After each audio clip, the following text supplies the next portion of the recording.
Maulida Aprilanti, Prodi S1 Farmasi Fakultas Kesehatan Universitas Bumi Gora.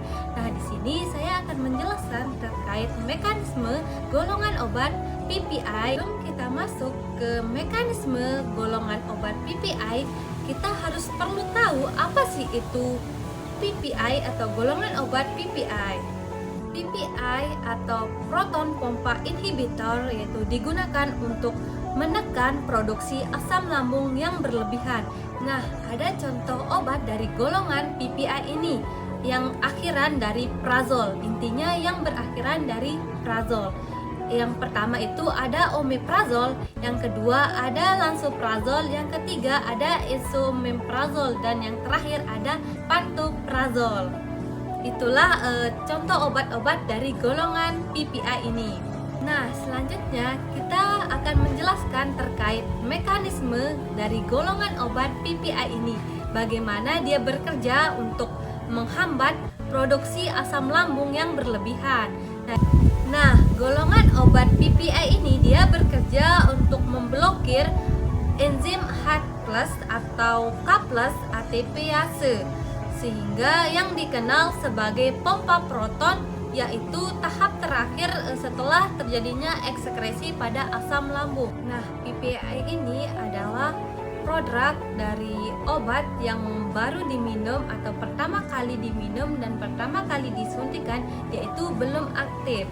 Nah, obat ini akan diaktifkan ketika mencapai lingkungan yang sangat-sangat asam di kanal K sel pariental. Nah, di sana obat akan berubah menjadi molekul yang aktif, yang kemudian akan meningkatkan pompa proton.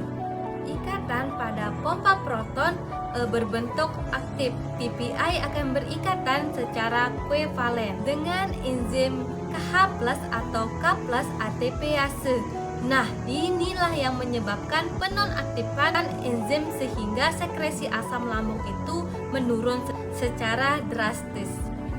Dampak penghambatan pompa proton ini karena langkah terakhir dalam produksi asam lambung. Blokade ini sangat efektif menurunkan produksi asam lambung sekitar 99%.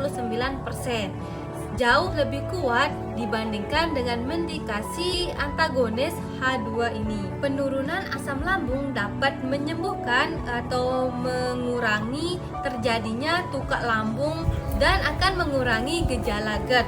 Dan yang terakhir itu dapat mencegah terjadinya komplikasi akibat kelebihan asam lambung.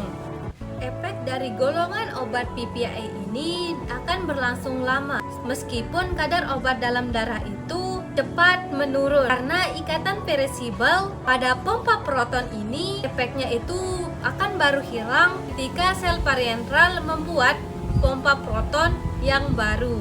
Asam lambung itu dapat disebabkan oleh makanan, terutama itu dari faktor makanan yang berlemak, pedas, kopi, alkohol, atau sering merokok, sehingga dapat meningkatkan sekresi asam lambung.